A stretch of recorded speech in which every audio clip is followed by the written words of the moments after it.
Salut! Notre voyage d'aujourd'hui sera vers la ville sainte, Jérusalem.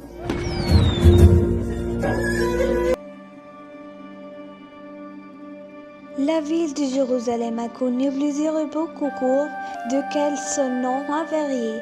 Elle était mentionnée dans les annales pharaoniques sous le nom de Yébus.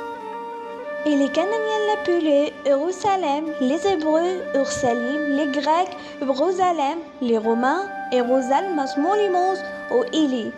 Et les Arabes musulmans l'appelaient le village, la maison sainte, la ville sainte ou encore Jérusalem.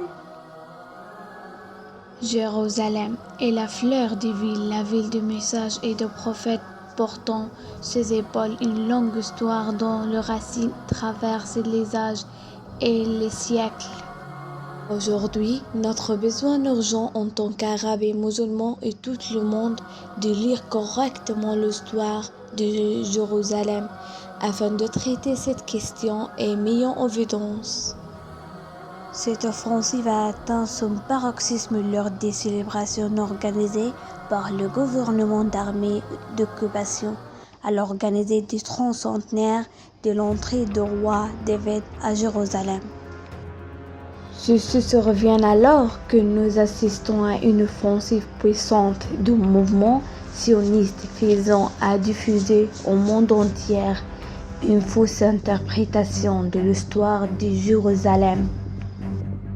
L'objectif sioniste est d'achever la judéisation de la ville après son occupation et son usurpation, de propager la revendication d'israélienne selon laquelle elle est la capitale éternelle d'Israël, détenant la souveraineté sur la ville, et de limiter la question de Jérusalem à une défense entre musulmans et chrétiens concernant leurs lieux saints et leur administration. Les premiers habitants de cette région furent une tribu des premiers Arabes qui vécut à l'aube de l'histoire, donc la péninsule arabique. Les historiens récents mentionnent qu'elle était appelée Jébusiens, nom que leur avaient donné les pharaons, comme l'indique leur monument. Lorsqu'ils commencèrent à songer à construire un foyer national, certains furent tentés de se tourner vers d'autres pays que la Palestine. Ce riche parent juif allemand d'Herzl voyait l'Argentine comme le lieu plus propice à l'établissement d'un État juif. De fait, Herzl même était prêt à l'accepter en Syrie, au Portugal, au Sinaï, à Chypre, en Arabie, au Mozambique, à Tripoli, en Ouganda ou au Congo. Si les intérêts coloniaux ne s'étaient pas empressés de s'associer aux ambitions sionistes et n'étaient pas allés provoquer la tragédie. Palestine islamique et Jérusalem. Compte tenu de l'importance de Jérusalem pour les musulmans, elles n'ont pas fait preuve de négligence depuis qu'elles ont fui la péninsule arabique. Après la mort de Saint Prophète, on l'en dit d'élégir 630 après Jésus-Christ. Pour tenter de conquérir la Palestine et de lier la mosquée Al-Aqsa à la grande mosquée après que l'islam les a unis dans la foi et dans la conscience religieuse. Cela s'est produit à l'époque de l'Omar ibn al-Khattab qu'elle a lagré. Puis vint l'État omeyyade sous le règne des califes bien guidés et sous son règne Abdul Malik ibn Marwan fit construire la mosquée dedans du rocher et son fils Al-Walid construisit la mosquée Al-Aqsa qui tire son nom du Saint-Coran.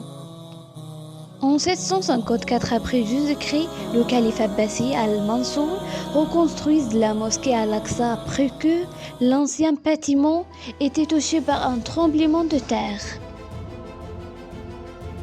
Puis les croisés entrèrent dans la ville de Jérusalem en 1099 et tuèrent les musulmans, les juifs et les chrétiens orthodoxes. Ils attaquèrent tout le monde et toutes leurs forces et de toute leur tyrannie. En 1187, Saladin reprit Jérusalem après sa victoire à la bataille de Hattin, traitant la vaincue avec la tolérance et la compassion typiques de l'islam. Après l'expulsion des croisés de Palestine, Jérusalem retourna à l'Égypte sous le règne Ayoub des Mamelouks. La Palestine passa alors sous la domination des Turcs ottomans à partir de 1516 et resta sous leur contrôle pendant environ 4 siècles. Après la défaite des Turcs lors de la Première Guerre mondiale, les Britanniques entrèrent à Jérusalem le 9 décembre 1917. La Palestine resta sous mandat britannique pendant 30 ans, période durant laquelle ils promulguèrent la déclaration Balfour. Ils commencèrent à préparer le pays l'occupation sioniste. Attaque contre Al-Aqsa. Tout comme les Juifs haïssent l'islam et les musulmans, ils haïssent aussi tous ceux qui s'y rapportent. La guerre fait rage entre eux et l'humanité, tout comme elle fait rage entre eux et le lieu saint que lui sont chers. C'est pourquoi l'histoire a conservé des images de l'agression sioniste contre la mosquée Al-Aqsa depuis qu'ils Tyran ont pris le contrôle des territoires palestiniens en 1967. خرجت مثل هيك الناس خرجوا طلعوا فيها يعني قرى طلعت بالقرى مثل هيك طلعت